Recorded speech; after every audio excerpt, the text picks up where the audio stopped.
Benvenuti, bienvenue, croeso, and welcome. Hi, I'm Juliet. Join me on my language learning journey and discover my thoughts on different aspects of language learning with the A Language Learning Tale podcast. Today the subject is intensive versus extensive, or different reading styles. There are two basic ways of reading in a foreign language, and they both have different purposes, and I guess comfort levels.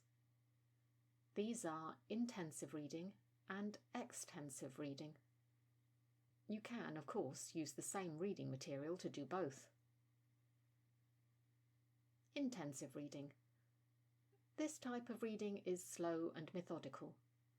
The purpose of it is to get the maximum learning benefit from the text. Typically, intensive reading has a number of elements. There is usually a specific aim to the reading. With language learning, that will generally be to gain the maximum understanding from the text, and the reading may well be something that is graded to your current level of comprehension, or just above your current level of comprehension. In this situation, you will generally have the intention of reading the text multiple times. So you might read one short story, or one chapter, or even get more micro than that and read a single paragraph. The first time through, you might simply just read the text and see what you can glean. The second time through, you might read more slowly and look up words as you go to get a maximum level of comprehension. You might write this vocabulary down too. Then you might read a third time, once you've understood everything. There could also be comprehension questions if you're using a graded reader. Only after all this would you move on to the next section. Extensive reading.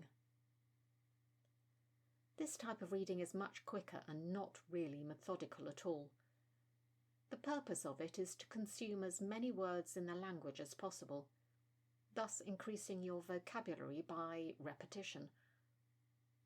Typically, extensive reading will involve reading as you would a book in your native language, for enjoyment rather than learning as such. Using cognates to help you understand.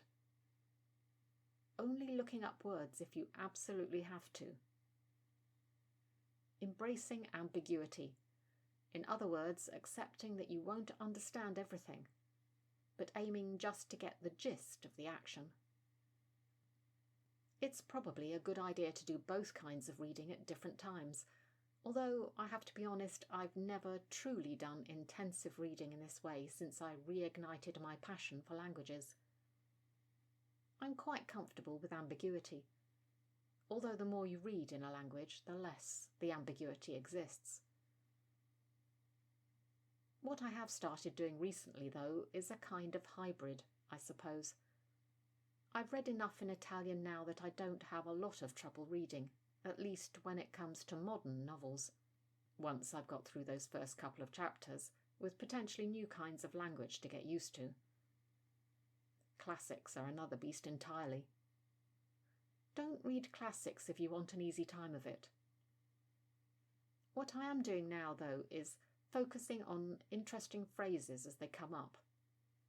Mostly I can understand what they mean, but I like to highlight them on my e-reader so that after I've finished reading the book, I can go back and look them all up and get a deeper understanding.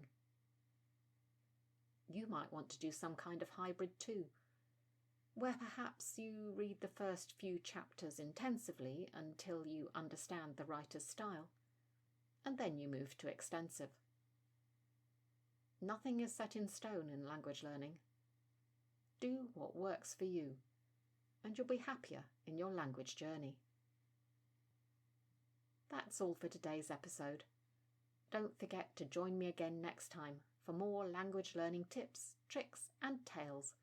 And in the meantime, check out the A Language Learning Tale YouTube channel for additional non-podcast content.